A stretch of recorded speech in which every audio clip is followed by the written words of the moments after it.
आगे बढ़ेंगे। एक और बड़ी जानकारी, जहां त्रिपुर के छात्र की हत्या का मामला सामने आया। छात्र की हत्या पर सीएम धामी ने कहा कि ऐसी घटना स्वीकार्य नहीं है। बड़ी अपडेट हम आप तक साझा कर रहे हैं। एंजल चकमा की हत्या को लेकर सरकार सख्त नजर आ रही है। सरकार का अराजक तत्वों से सख्ती से निपटने का आदेश यहां पर नजर आया। आरोपियों को बख्शा नहीं जाएगा, ये मुख्यमंत्री की ओर से कहा गया। उन्होंने कहा कि हत्या मामले में अब तक 5 आरोपी गिरफ्तार भी हो चुके हैं। 5 में से 2 आरोपी नाबालिग हैं। बाल सुधार गृह उन्हें भेज दिया गया है। एक फरार आरोपी की तलाश में पुलिस जुटी हुई है। तो बड़ी अपडेट इस वक्त हम आप तक साझा कर रहे हैं, जहां देखिए ये बड़ी जानकारी आ रही है। सरकार अराजक तथ्यों से निपटने के लिए पूरी तरीके से तैयार है। मुख्यमंत्री ने भी साफ तौर पर कहा कि आरोपियों को किसी भी कीमत पर बख्शा नहीं जाएगा। इस तरीके की जो घटनाएं उत्तराखंड में हो रही है वो किसी भी कीमत पर स्वीकार्य नहीं है। तो बड़ी अपडेट हम आप तक साझा कर रहे हैं। देखिए 5 आरोपियों की गिरफ्तारी हो चुकी है। ऐसे में 2 ऐसे आरोपी हैं जो नाबालिग हैं। तो त्रिपुरा के छात्र की हत्या का ये पूरा मामला बताया जा रहा है, जहां ऐसे में उस छात्र की हत्या कर दी गई, जिसके बाद अब सरकार प्रशासन दोनों ही अलर्ट मोड पर नजर आ रहे हैं। तो ये बड़ी जानकारी हम आप तक साझा कर रहे हैं। एंजल चकमा की हत्या को लेकर सरकार सख्त नजर आ रही है। और एक बार फिर से हम अपने सहयोगी शुभांगी भट्ट का रुख कर लेते हैं, हमारे साथ जुड़ी हुई है। शुभांगी, क्या कुछ जानकारी मिल पा रही है? क्योंकि जिस तरीके से हत्या हुई, 5 लोगों की गिरफ्तारी भी हो गई, 2 नाबालिग आरोपी बताए जा रहे हैं।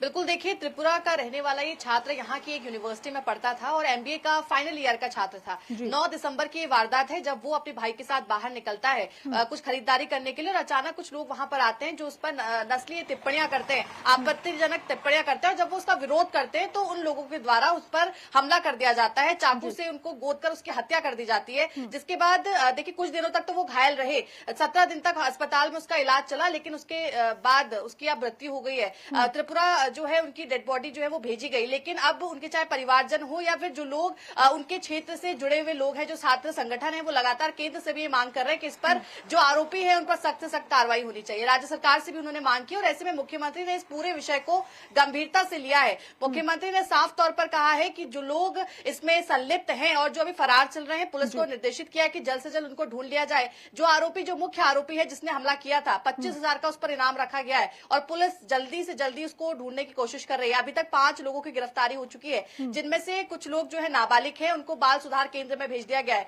और जो मुख्य आरोपी अभी है उसको जल्दी से जल्दी ढूंढने का प्रयास किया जा रहा है, क्योंकि मुख्यमंत्री का कहना है कि जो लोग, क्योंकि अलग अलग देश के अलग अलग कोनों से यहाँ पर छात्र पढ़ने के लिए आते हैं और ऐसे में उनके अंदर एक डर का माहौल ना बने, क्योंकि कई सारी यूनिवर्सिटीज ऐसी है जहां पर साउथ से भी लोग आ रहे हैं, जहां पर त्रिपुरा साइड से भी लोग आ रहे हैं, जहां पर अलग अलग क्षेत्रों से लोग आ रहे हैं। लेकिन ऐसे में जब किसी छात्र की हत्या कर दी जाती है सड़क पर, और अब जहां वो 17 दिन तक जो है इस तरीके से गंभीर हालत में रहा, अब इस पर कार्रवाई होनी जरूरी हो जाती है। और मुख्यमंत्री ने खुद इसको लेकर निर्देशित किया है कि जल्दी से जल्दी इस पर कार्रवाई हो और कोई भी कानून का उल्लंघन ना करे, जो नियम बनाए गए हैं उसका उल्लंघन ना करे, कानून का डर लोगों के अंदर हो, ये बहुत जरूरी है। और इसीलिए पुलिस को जो भी दिशा निर्देश है वो मुख्यमंत्री ने दिए हैं।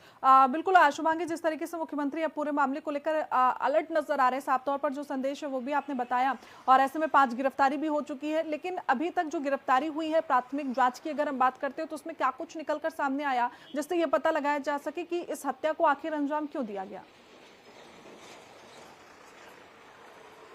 देखिए इसमें साफ तौर पर यही पता लगा है कि जो नक्सली टिप्पणी जो लगातार उन पर की जा रही थी, उसका जो उन्होंने विरोध किया उसके चलते, क्योंकि वो शराब के नशे में धुत थे, वो जो लोग थे वो शराब के नशे में थे। ऐसे में नशे में उन्होंने विरोध जब उन्होंने जताया तो उस पर हमला किया, चाकू से वार किए, सर पर, गर्दन पर, छाती पर उसके वार किए गए, जिसके बाद वो गंभीर रूप से घायल हुआ, उसको अस्पताल ले जाया गया। प्राथमिक जो जांच है, क्योंकि 5 लोगों की गिरफ्तारी हो चुकी है, इसमें साफ तौर पर यह है कि विरोध करने पर उस पर हमला किया गया था। लेकिन इसमें एक त्रिपुरा का भी जो व्यक्ति है वो बताया जा रहा है, जो अभी फरार चल रहा है। ऐसे में पुलिस ने इस पर 25,000 का इनाम रखा है और जल्दी से जल्दी लोगों को भी अवेयर किया जा रहा है कि अगर कोई व्यक्ति आपको इस तरीके का मिलता है तो आप जल्दी से जल्दी जो पुलिस है उनको इन्फॉर्म करें, ताकि उस पर कार्रवाई हो सके। इस तरीके के मामले आगे और देहरादून राजधानी के अंदर देखने को ना मिले, क्योंकि कई सारे क्षेत्रों से बच्चे जो है छात्र यहाँ पर पढ़ने आते हैं। एक गलत संदेश उत्तराखंड से ना जाए, ये कोशिश अभी की जा रही है। बिल्कुल, तमाम जानकारी के साथ जुड़ने के लिए आपका बहुत बहुत शुक्रिया।